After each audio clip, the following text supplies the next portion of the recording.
venons d'écouter ce passage qui est vraiment clair. Ce passage, nous sommes dans Genèse 22. Dans Genèse 22, à partir du verset 1er, Abraham fait sa marche. Abraham prend les provisions nécessaires, fait sa marche vers Morija, où Dieu lui a dit de partir.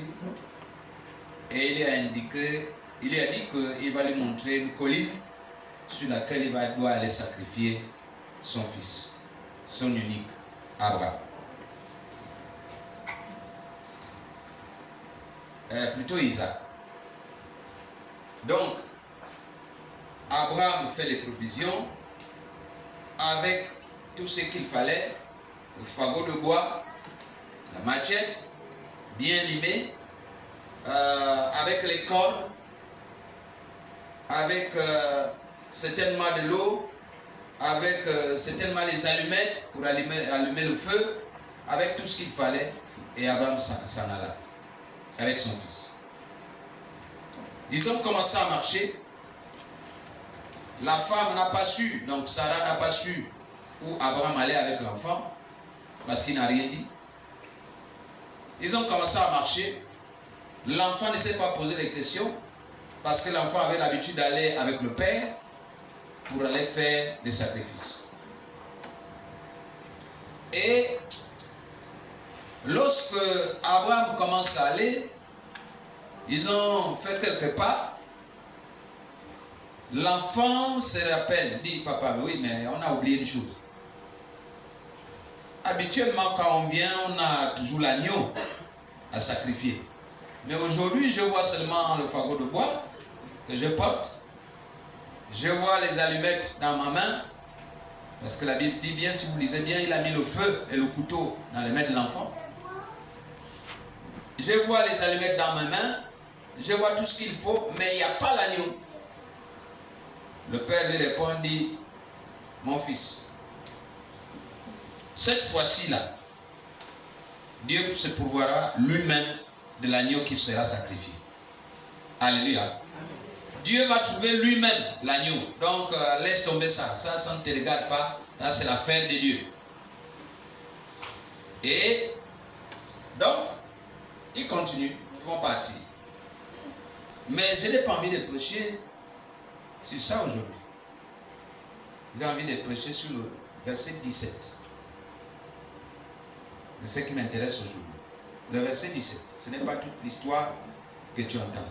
Le verset 17 dit quoi? Et la postérité, et ta postérité possédera la porte de ses ennemis.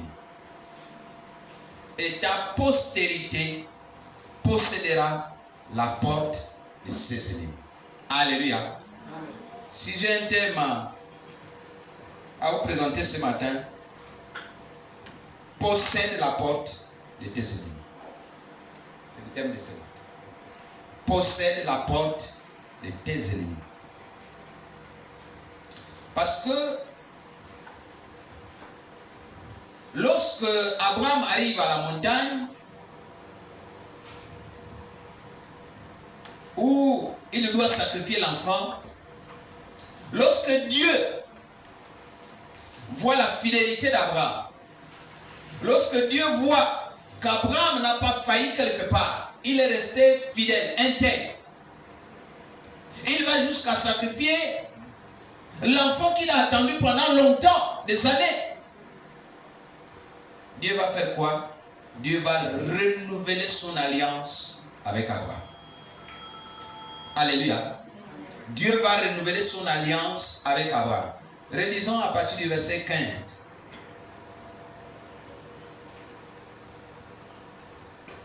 Allons-y. Changeons de version. Prenons la version Louis II, si vous l'avez. C'est lui qui a la version Louis II. Rapidement. L'ange de l'Éternel, on va aller doucement. Parce que je vais poser le message, même si là-bas il y a un autre message qui arrive. L'ange de l'Éternel appela une seconde fois Abraham. L'ange de l'Éternel appela une seconde fois des cieux. Oui. Appela des cieux, depuis les cieux là-bas. Il appela Abraham. Et dit, je le jure par moi-même, parole de l'Éternel, parce que tu as fait cela, puisque tu as fait cela, et que tu n'as pas refusé ton fils, tu es fidèle, tu es resté intègre, ton unique, c'est le seul enfant que tu as, que je t'ai donné. Je te bénirai, oui, et je multiplierai ta postérité comme les étoiles du ciel et comme le sable qui est sur le bord de la mer. On s'arrête là. À cause de ce que tu es resté intègre, tu n'as pas changé, tu n'as pas fait de virgules, tu n'as pas fait de détours. Dieu fait quoi? Il renouvelle son alliance. Il avait déjà fait alliance avec Abraham depuis Genèse 12. Depuis Genèse 12, il a dit, va-t'en de ton pays, de ta nation. Va vers un pays que je te montrerai. Je rendrai ton eau grand. Je bénirai celui qui te bénira. Je maudirai celui qui te maudira. Il y avait déjà une alliance. Amen. Amen. Mais là, cette fois-ci, là, il dit, à cause de ce que tu n'as pas refusé de me sacrifier ton unique fils, Isaac, il a renouvelé son alliance. Il dit maintenant, ta postérité va être comme les étoiles du ciel, comme les grains de sable. Les grains de sable, on ne peut pas les compter. Les étoiles, on ne peut pas compter. Alléluia. Amen. Voilà Abraham qui a une nouvelle alliance avec Dieu. L'alliance est renouvelée avec Dieu. Il lui a fait une promesse vraiment profonde. Mais en dehors de cette alliance qu'il renouvelle, il dit quoi au verset 17? Il dit, allons-y.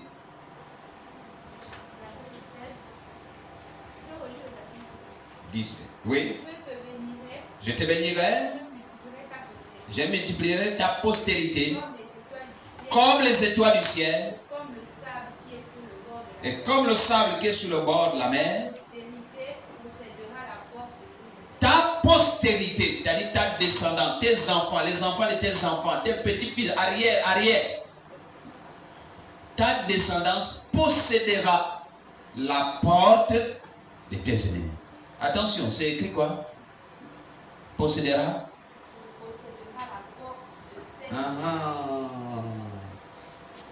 Parce que j'ai été buté moi-même à partir de là. Pourquoi il n'a pas dit possédera les portes de tes ennemis? Il y a un problème.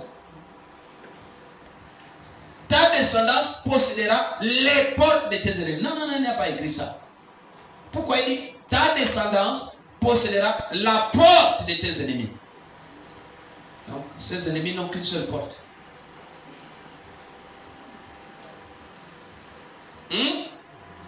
Quand vous lisez la Bible, souvent il faut poser des questions. Et c'est ce qu'on appelle méditer.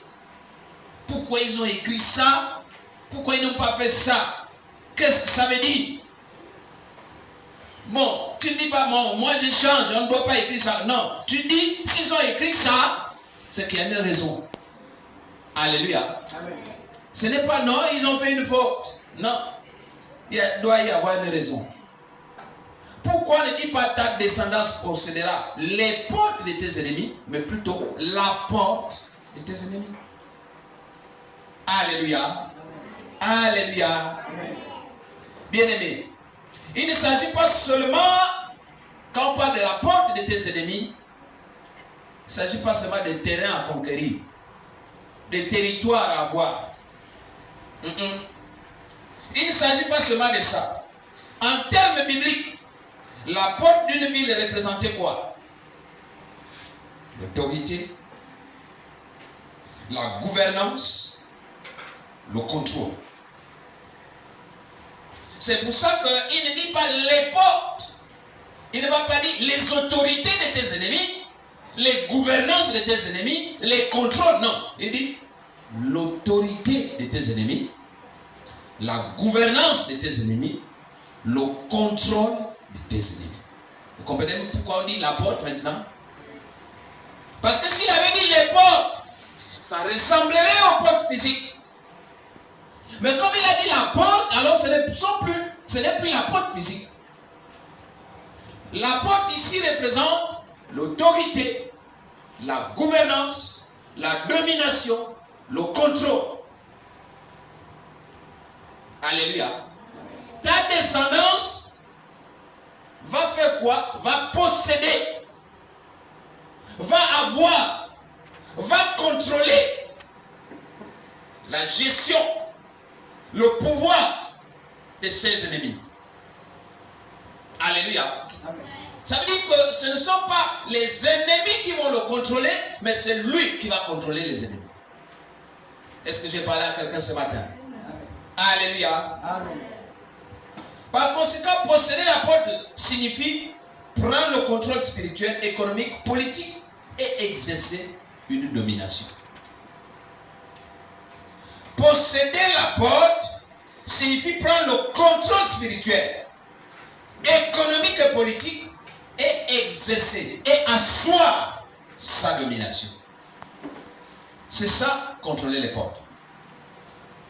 On ne contrôle pas les portes en étant à la cuisine tous les matins. On est là, on dit je contrôle les portes de mes ennemis. Tu contrôles comment? On ne contrôle pas les portes en fouillant. On est là, un dimanche matin, tu es là, bon, aujourd'hui je suis fatigué. Tu contrôles quelle porte? Les ennemis, tu es fatigué pourquoi? Parce que les ennemis t'ont encore shooté comme un ballon de football toute la nuit. Tu ne contrôles rien. Les ennemis t'ont encore joué comme un ballon. Et tu dis, je me réveille, je suis fatigué, je ne peux pas aller. Ou les ennemis t'ont encore injecté une parole. Tu étais à l'église, ils ont dit quoi? Ah, ils ont parlé, ah, c'est pas les mêmes choses. L'ennemi vient encore de t'injecter une parole. Et tu contrôles quelle porte? Tu es un esclave, oui. Tu es l'esclave de tes ennemis. Alléluia. Tu ne contrôles aucune porte. Parce que contrôler les portes, c'est avoir l'autorité, c'est avoir la domination, c'est avoir le contrôle, c'est avoir la gouvernance sur tes ennemis. C'est-à-dire que ils peuvent tout dire de toi, mais ce n'est pas ce qui te définit. Ce qui te définit toi, c'est ce que tu penses de toi-même, c'est ce que Dieu pense de toi.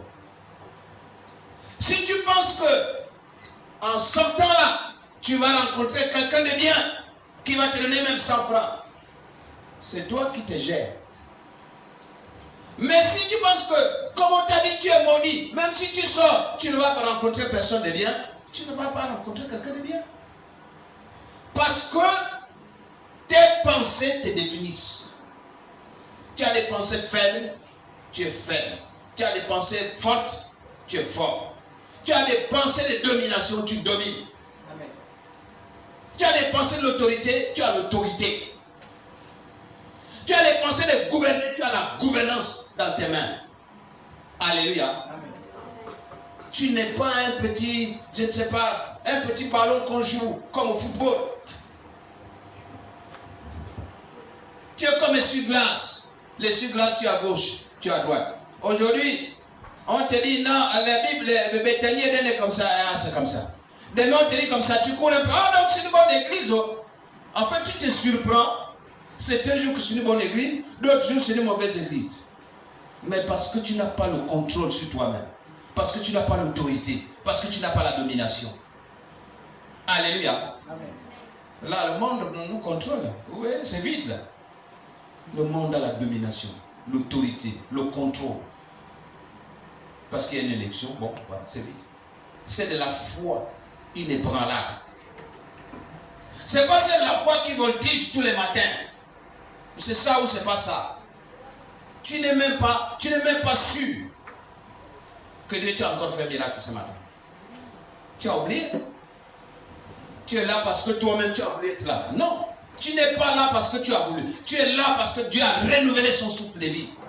Sinon tu ne serais pas là. Que l'homme, c'est juste un souffle de vie. Dès que le vent souffle là, tu es parti. Alléluia. Amen. Cette promesse ne s'adressait pas seulement aux descendants directs d'Abraham. La promesse qui a été faite ne s'adressait pas directement seulement aux descendants d'Abraham. Nous pouvons le prouver dans Galates 3. Galates 3, le verset 16. La Bible dit clairement. Or, les promesses ont été faites à Abraham et à sa postérité, c'est-à-dire à Christ. Est-ce que Christ fait partie de la postérité d'Abraham? Est-ce que Jésus-Christ fait partie de la postérité d'Abraham? Oui ou non? L'église là ce matin, il y a un problème. Déjà, peut-être sur l'entrée, je vais... Il fait partie de la postérité d'Abraham. Oui ou non? Mais je n'entends pas. Enfin, vous répondez pour vous-même à l'intérieur de la poitrine. Mais personne ne répond. Est-ce que Jésus justifié? Pourquoi? Pourquoi Jésus fait partie de la postérité d'Abraham? Oui?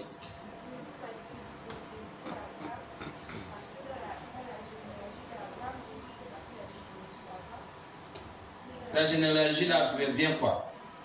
Ça vient d'où? Abraham a qui? Dis-moi. Voilà. Bon, alors, donc, nous disons que Jésus fait partie de la postérité d'Abraham. Pourquoi? Parce que lorsque nous partons d'Abraham, nous descendons à Isaac. Lorsque nous sommes à Isaac, nous descendons à Jacob. Parce que Isaac va faire Jacob. Lorsque nous descendons à Jacob, nous descendons avec les Joseph et les autres, Manassé, Ephraïm et autres, les 12 tribus de Jacob. Mais les 12 tribus de Jacob viennent d'où? D'Abraham. Alléluia. Et à l'intérieur de ces 12 tribus, nous allons trouver Judas et les autres. N'est-ce pas? Mais David va descendre de qui? De Judas. C'est pour ça qu'on va appeler un jour Jésus est le lion de la tribu de Judas. Parce que Jésus va sortir de la tribu de Judas, dont Jacob est le père. Mais Jacob lui-même, le petit-fils d'Abraham. Donc Jésus est de la postérité d'Abraham. Est-ce que quelqu'un a compris ça? Il faut faire l'école biblique. Alléluia. Alléluia. Être en Christ signifie que tu es la postérité d'Abraham et héritier joint de cette promesse.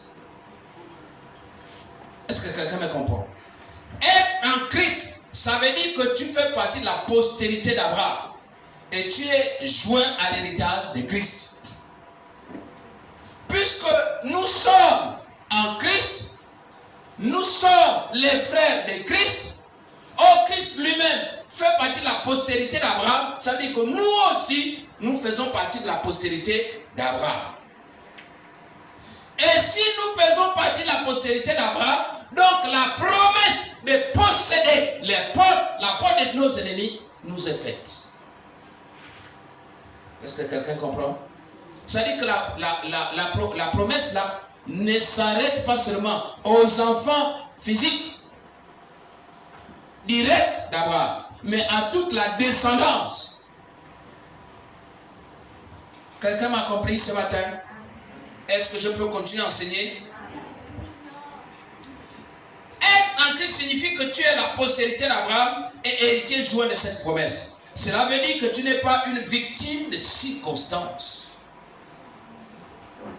C'est-à-dire que, qu'est-ce que ça veut dire? Ça veut dire que tu n'es pas né par hasard.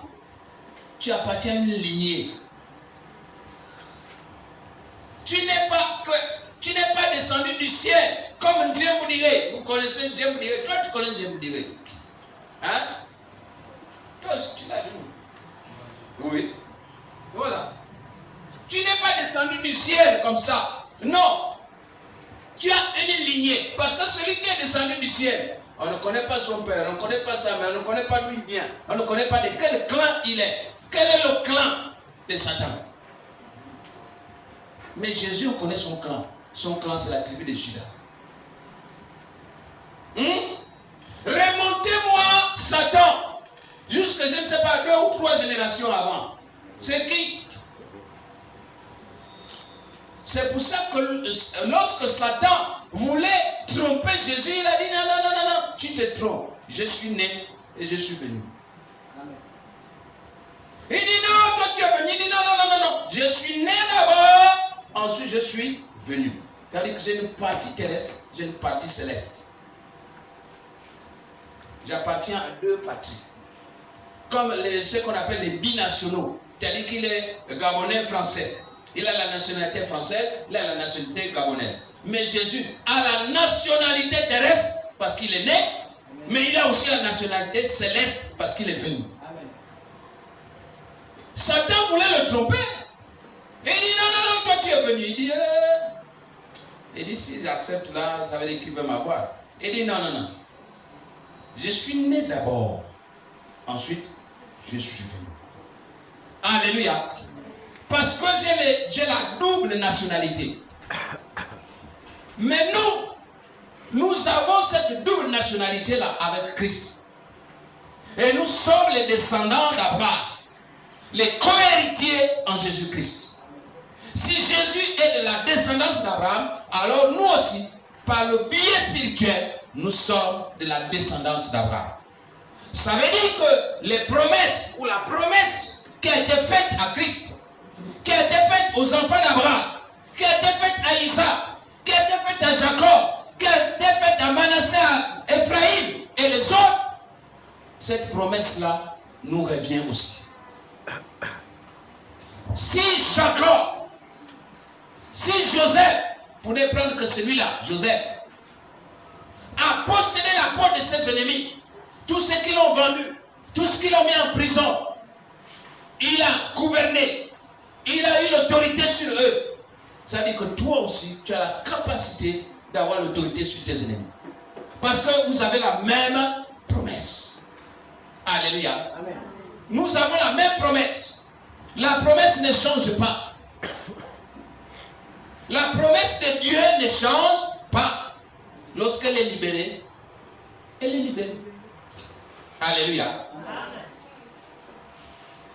Tu as la domination, mon ami. Tu as l'autorité sur l'adversaire. Tu es doté de puissance pour dominer les systèmes de ce monde pour le royaume de Dieu.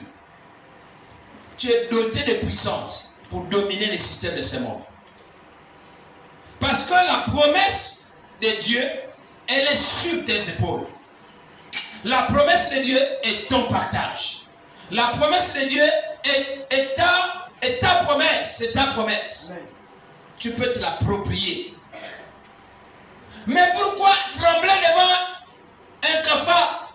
Pourquoi trembler devant une petite situation? Alors qu'on a la possibilité de dominer. Alors qu'on a la capacité de vaincre celui qui est derrière. Ce n'est pas Pierre qui est le problème, mais c'est celui qui est derrière Pierre qui est le problème. Alléluia. Amen. Jésus avait compris cela. Il dit, arrière de moi, Satan. C'est toi qui es derrière Pierre. C'est toi qui l'inspire. Les mauvaises choses, les mauvaises idées. C'est toi. Pierre n'a pas de problème. Mais c'est lui qui est derrière Pierre. C'est lui qui gère Pierre. C'est lui qui gouverne Pierre. C'est lui qui a la domination sur Pierre. C'est celui-là le problème. Alléluia. Toi, tu n'as pas de problème à l'église. Toi, tu n'as pas de problème de suivre Christ. Toi, tu n'as pas de problème de venir écouter la parole de Dieu. Mais tes pensées là qui te dominent là, celui-là qui gère tes pensées, celui-là qui gère tes projets, celui-là qui gère ta vie, c'est celui-là le problème. Alléluia. C'est celui-là le problème. Tu peux influencer l'éducation, le gouvernement, le commerce, la technologie, quel que soit le domaine dans lequel Dieu t'a placé. Tu peux influencer partout. C'est-à-dire que on te place quelque part au marché. On dit parmi les femmes là qui vendent, toi aussi tu vas les vendre, mais tu vas dominer là. Tu n'as pas besoin d'être d'abord, non, tu domines là où tu es. Mais dans ta classe, c'est toi qu'on consulte. Les autres, tous les autres sont autour de toi. Amen. Tous les autres me disent, bon, et il a dit quoi? Et tu penses comment? Et... Oh non, est-ce que j'ai parlé à quelqu'un? Amen. Non, ton amen m'empêche de prêcher. Amen. Alléluia. Amen. Prends possession de tes possessions. possession de tes possessions. Parce que les gens doivent graviter. Quand tu as la domination, quand tu as l'autorité, tu verras les gens graviter autour de toi. C'est-à-dire, on peut sembler te négliger, après ils reviennent. Et disent, mais on ne peut pas faire sans lui. On ne peut pas faire sans lui. Bon, on a voulu le négliger, mais attends, on est obligé d'aller le consulter.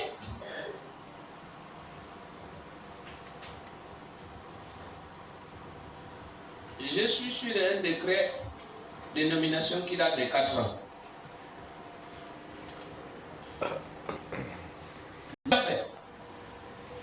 L'autre avait dit ce qui est écrit est écrit. Je ne reviens pas là-dessus. J'ai déjà fait terminer. Alléluia. On ne prêche pas les messages qu'on ne vit pas. On prêche les messages qu'on vit soi-même d'abord. Ce n'est pas les messages de lecture biblique, là on prend et puis on vient réciter. Non, on prêche d'abord ce qu'on vit. Il faut avoir l'autorité. Il faut avoir la gouvernance. Il faut avoir la domination. C'est ça, posséder la porte de tes ennemis. Ce n'est pas l'ennemi qui doit t'imposer le rythme, la danse. Non, c'est toi qui dois choisir.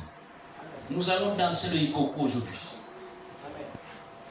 Ou nous allons danser comment on appelle ça, le Njobi. Est-ce que le Njobi est une danse? Dis-moi, c'est une danse? Non. Alors, tu as dit oui. Alléluia. Nous allons danser le goûter. Est-ce que le goûter est une danse? Non, le goûter n'est pas une danse. Amen. Amen. Mais le Ikoku, c'est une danse. Et parce que tu danses le Ikoku, tu danses bien le Ikoku, tu crois que tu as la domination. Tu n'as pas. Est-ce que je parle à quelqu'un? Amen. Oh, vous n'avez rien entendu. Il faut savoir posséder les portes de tes ennemis. La porte de tes ennemis. Parce que tes ennemis veulent te nuire, tes ennemis veulent te dominer, tes ennemis veulent marcher sur toi, tes ennemis veulent te dicter leur conduite. Mais, mon ami, lorsque tu repères que là, ça ne va plus. Là, les autres peuvent me jouer là. Là, les autres sont en train de me conditionner là. Tu commences à dire, parfois on fuit sans bruit. Il y a des choses il faut fuir. Il ne faut pas montrer, non, moi je connais, non, moi je... Non. Jésus, il y a des situations que Jésus contournait. Jésus qui peut marcher sur l'eau. Jésus qui peut marcher sur le feu. Jésus qui peut marcher. Même à l'intérieur d'une pierre, il rentre. Les pierres qu'il faut prendre, les bulles là pour casser, lui n'a pas besoin de bulles. Lui, avec la parole, il casse la pierre. Il parle. Pierre, casse-toi. La pierre se casse. Mais parfois, il contournait. Parfois, il tournait le dos, il s'en allait. Pourquoi? C'est pour nous montrer qu'il y a des situations où on n'est pas obligé d'affronter en face. Il faut prendre du recul. Tu as vu que les autres sont en train de vouloir t'embourber, de vouloir t'amener à côté. Prends du recul. Alléluia. Amen. Alléluia. Amen. La bénédiction d'Abraham n'est pas passive. Souviens-toi de ce que dit la Bible dans l'évangile selon Matthieu, au chapitre 11, verset 12. Est-ce qu'on peut lire ça? Chapitre 11, verset 12. Matthieu 11, 12. La Bible dit quoi? Rapidement. Depuis le temps de Jean-Baptiste, jusqu'à présent, le royaume des cieux est forcé. Et ce sont les violents qui s'en emparent. Amen. Depuis le temps de Jean-Baptiste, jusqu'à présent, jusqu'au moment où je suis debout là, jusqu'au moment où je vous parle là, le royaume des cieux est forcé. Seuls les violents s'en emparent. Ça veut dire que les bénédictions de Dieu ne sont pas passives. C'est-à-dire que tu t'assois, tu attends. Non, elles sont actives. Amen. Je n'ai pas vu une seule personne dans la Bible qui a reçu une bénédiction sans faire un mouvement. Sans faire un mouvement. Je n'ai pas encore lu ça. C'est-à-dire, il ne fait aucun moment, elle est là, ça vient du ciel, ça tombe. Non. Même la femme, la veille de Sarepta,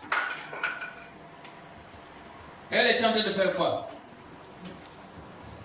Elle ne cherchait pas les brindilles. Elle était en mouvement. Elle était en mouvement. Saül, le premier roi d'Israël, il a été oint par Samuel comment? Il était à la recherche des ânesses de son père. Amen. Il était en mouvement. Et il a rencontré un homme mystérieux qui a fait de lui un homme extraordinaire. Alléluia. Anne a eu Samuel comment? Anne était en mouvement. Amen. Elle allait avec son mari Elkanah. Allait faire des bénédictions, allait faire des libations. Mais chaque fois, elle pleurait. Et puis ces jours-là, les larmes avaient débordé. Et Dieu a dit, tais-toi, j'ai compris. Reste tranquille. L'année prochaine, à la même époque, tu vas avoir dans tes bras un enfant. Amen. Mais elle a d'abord fait le mouvement. Mais toi, tu penses qu'en restant comme ça figé, ça va tomber du ciel. Tu te trompes. Alléluia. Tu te trompes éperdument. Il ne s'agit pas d'héritage. Il s'agit de la victoire. Il ne s'agit pas d'héritage seulement. Il s'agit de la victoire qu'il faut prendre sur tes ennemis. Tu as dit la promesse a été faite. C'est un héritage, mais ça ne s'arrête pas à l'héritage seulement. Ça va jusqu'à obtenir la victoire sur tes ennemis. Alléluia. Amen. Alléluia. Amen. Est-ce que je peux parler à quelqu'un? Alléluia. Exerce la domination dans tous les domaines de ta vie et de ton monde. Exerce la domination. Dis, quand il y a une situation qui arrive, mets-toi debout. Commence à prier. Commence à jeûner. Commence à faire tout ce qu'il faut faire. Commence à prendre le contrôle. Mais commence à regarder aussi que dans cette affaire-là, il y a quelqu'un qui est en train de secouer le bocal quelque part. Amen. Alléluia. Amen. Parce que si tu n'es pas conscient, tu vas accuser n'importe qui et tu vas t'affaiblir. Quelqu'un est en train de secouer le bocal quelque part. Pourquoi j'ai tel problème? Ça vient d'où? Ça commence comment? Ça s'arrête où?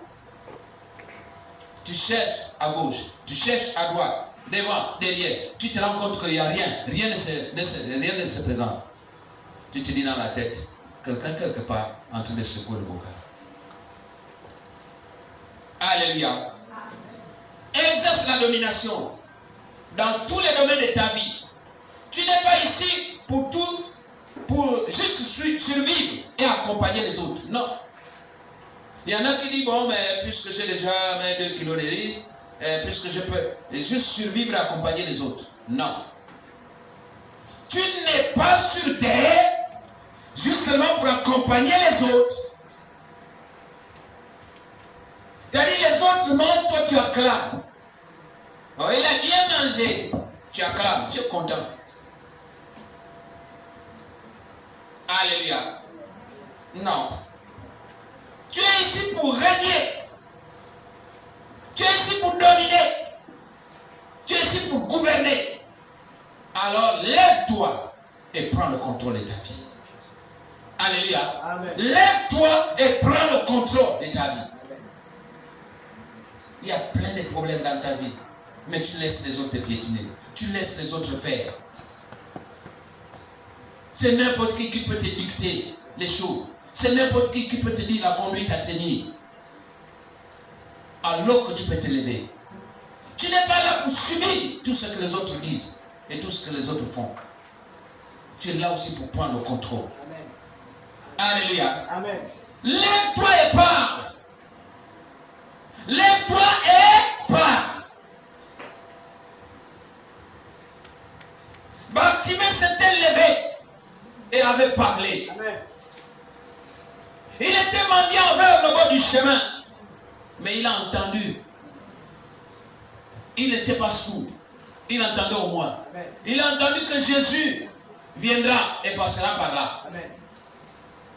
Quand il a entendu que sur le côté, il ne voyait rien, il ne voyait rien. Il était aveugle. Mais il a entendu que c'est le côté de Jésus qui passait. Il a senti que ça passait à ses côtés. Tu peux au moins sentir si tu ne vois pas. Tu peux au moins sentir si tu ne vois pas. Il a senti. Vous savez, Dieu nous a dit, vous êtes la lumière du monde, le sel de la terre. C'est vous qui donnez la saveur. Mais lorsque tu regardes une sauce, tu ne vois pas le sel dedans.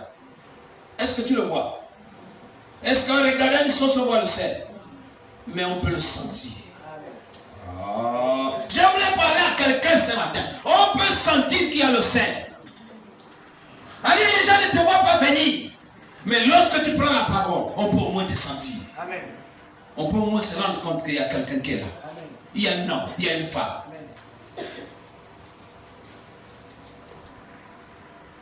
Homme le déjà aimé là. C'est toi qui nous amène la chanson là. Ici. On ne connaissait pas ça. Il y a un homme ici. Amen. Vous vous rappelez? Yes. Amen. On dit quoi? Qui a été béni. On ne le connaît pas. On le voit. Mais si c'est toi. Oh. J'ai dit, s'il y a le sel là, quand je vais goûter, fais-moi savoir que tu es dedans. Amen. Fais-moi savoir que le sel est dedans pour donner la saveur. Tu as été béni? Oui. Ok. Si c'est toi, fais-le savoir. Fais-le savoir par ta domination. Fais-le savoir par ta gouvernance. Fais-le savoir par ton autorité. Parce que tu agis avec assurance. Alléluia. Amen. Prends possession par la prière. Par tes déclarations remplies de foi et d'action. Il faut que dans tes déclarations, il y ait la foi, il y ait les actions. Parce que la Bible déclare clairement que la foi sans les œuvres, elle est morte. Il faut la foi dans tes déclarations, mais il faut aussi les actions. Quand tu poses les actions, et là on sent que celui-là s'est levé. Alléluia. Oui. Quelqu'un peut se lever un bon matin. Commencer à t'insulter. Commencer à t'agresser. Commencer à te dénigrer. Commencer à te piétiner. Laisse-le faire. Amen. Laisse-le faire. C'est son jour. Amen. On n'a pas dit que comme il s'est levé, lève-toi aussi et insulte. Non, laisse-le faire. Règle la montre. Règle quoi? La montre. Et dis-lui de compter les heures. Dis-lui de compter les minutes. Dis-lui de compter les secondes. Quand tu vas te lever, il n'aura pas le temps de terminer à compter que tu auras déjà bondi sur lui. Alléluia. Amen. Il n'aura pas le temps de terminer qu'une riposte sera déjà réglée, appropriée. Et là, parce que c'est bon d'attaquer. Mais quand on contre-attaque, c'est très mauvais. Parce que parfois la réponse est disproportionnée. La réponse n'est plus à la même hauteur. La réponse peut dépasser l'attaque.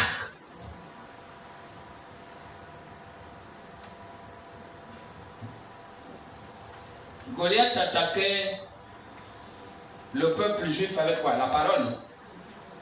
La réponse c'était quoi? L'affront.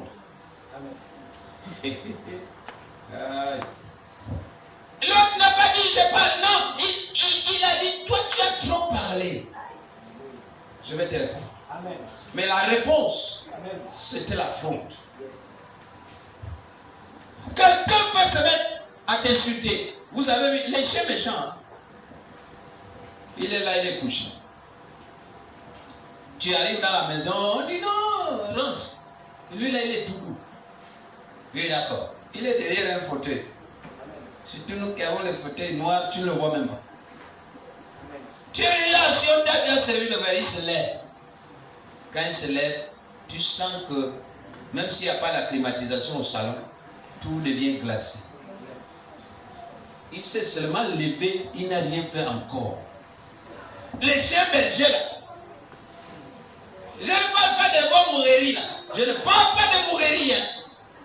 Vous connaissez les moureries? Les moureries sont ceux qui ont les gars là, hein. Et ils ont même les boucles d'oreilles. Les chiens qui ont les boucles d'oreilles, je ne parle pas des chiens qui ont les boucles d'oreilles. Vous connaissez les boucles d'oreilles des chiens? Ça coule là, des blessures partout. Je ne parle pas de ces chiens. Je parle des chiens bergers. Tu es au salon, tu as déjà ce bien vert. Il se lève. Il ne t'a rien dit encore. Il est seulement debout. Toi-même, si tu n'as pas un bic, si tu n'as pas un bic, tu es foutu. Il s'est seulement levé. Si dit, on dirait que là, l'agenda change. Tu pensais que nous étions en 2025, tu te retrouves en 2030. Tu ne connais plus lire le calendrier, parce que lui, il s'est levé. S'il fait un pas, tu commences à dire, est-ce qu'il y a un avion, est-ce qu'il y a un trou, tu peux sortir. Toi-même, tu fais tes calculs. Mais ça là, la Bible dit, soyez prudents. Amen. Comme des serpents. Amen. Si un chien peut te faire trembler comme ça, à plus forte raison un homme. C'est-à-dire que le jour où tu réponds, l'autre t'a attaqué, mais le jour où tu réponds, tu te lèves seulement. Quand tu te lèves, on dit, il s'est déjà levé. On n'a rien dit. On dit seulement, il s'est déjà levé.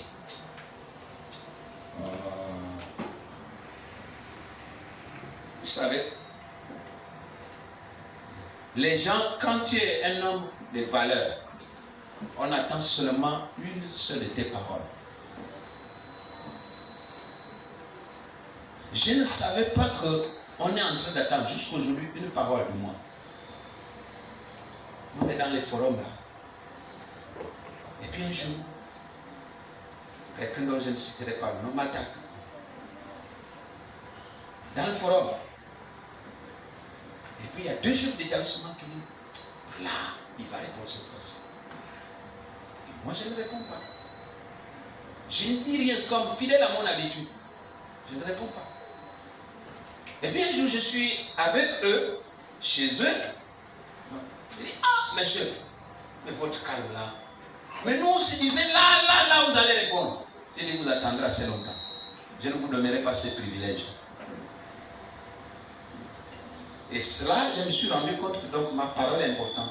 Ils attendent une seule de mes phrases pour aller détruire tout. Parfois, ta phrase qu'on attend là, c'est pas pour te bénir. Hein? C'est pour profiter de ce que tu as déclaré, on te détruit avec tes propres paroles. Amen. Et dit, sur cette situation-là, vous n'aurez rien de moi. Vous savez, ce n'est pas toutes les attaques qu'on répond. Et nous, on nous a appris. Nous, on était petits. Avant qu'on soit vieux, aujourd'hui, on était petits. On nous a dit, quand on était petits, on répond les imbéciles par un grand. C'est tout. Alléluia. Ne regarde pas si mal ou mal dominer ton environnement sans réagir. Ne regarde pas passivement le mal, dominer ton environnement sans réagir. Prends possession des portes par l'autorité au nom de Jésus. Prends l'autorité parce que tes ennemis peut-être ont ourdi un complot. Amen. Tes ennemis ont monté un coup contre toi. Amen. Ils n'attendent que ta réaction. Ils n'attendent que tes proclamations. Ils n'attendent que ta présence. Mais quand tu te pointes là, si tu n'es pas préparé, mais tu es foutu. Alléluia. Amen. Tu es foutu. J'ai dit quoi? Tu es comment? Tu es foutu parce que tu ne t'es pas préparé. On se prépare comment? On se prépare par la prière. On se prépare par la méditation. On se prépare par la confession de la parole de Dieu. Alléluia. On se prépare par la sagesse, l'intégrité, la fidélité. Lorsqu'on exerce toutes ces qualités-là, on est préparé. Vous savez, parfois les gens profitent les autres lors des cérémonies de deuil. Vous savez, chez les Guichis, c'est là où j'ai vu un peu plus facilement, parce que j'ai vécu avec eux pendant longtemps. Ils ont une tradition faite. Quand vous allez à l'enterrement, au retour, on met un feu. Quand vous revenez, vous lavez les mains. On prend la cendre. Amen. Le feu là, on frotte. Amen. On frotte, vous lavez les mains, vous frottez la cendre. Vous passez, vous frottez la cendre, vous passez. Et on prend un charbon. Amen. Un morceau de charbon. Amen. Celui qui a le morceau de charbon ferme les yeux. Il tourne d'abord sur lui-même. Il tourne, il balance. Donc il ne connaît plus la direction puisqu'il a les yeux fermés. Ils sont d'accord? J'ai envie de balancer ici. Je fais comme ça. Je tourne, je balance. Vous voyez là où je balance? Ce n'est plus ici. Puisque j'ai les yeux fermés. Vous avez compris ça? Donc ils font ça, cet exercice-là. Ils tournent, ils balancent. Mais là où le charbon est parti, personne ne bouge. L'année prochaine, à la même époque, nous serons assis là-bas aussi. Vous avez compris la suite.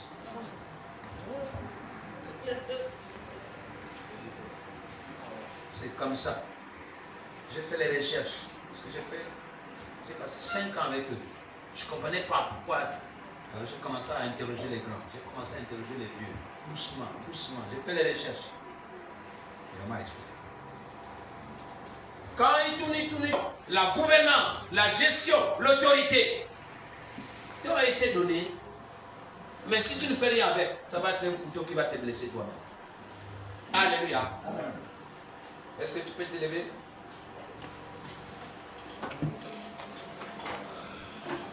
Est-ce que tu peux confesser avec moi? Est-ce que tu peux confesser avec moi en répétant après moi? Je suis de la descendance d'Abraham. Je suis de la descendance d'Abraham. Et un héritier de la promesse. Je possède la porte de mes ennemis. Je prends le contrôle dans ma ville. Je prends le contrôle dans ma ville. Je prends le contrôle dans ma ville. Je prends le contrôle dans ma ville. Dans ma nation. Et dans mon monde. J'influence les systèmes et les structures pour le royaume de Dieu. Seigneur, je marche avec toi. Aujourd'hui, dans la domination et la victoire. Au nom de Jésus.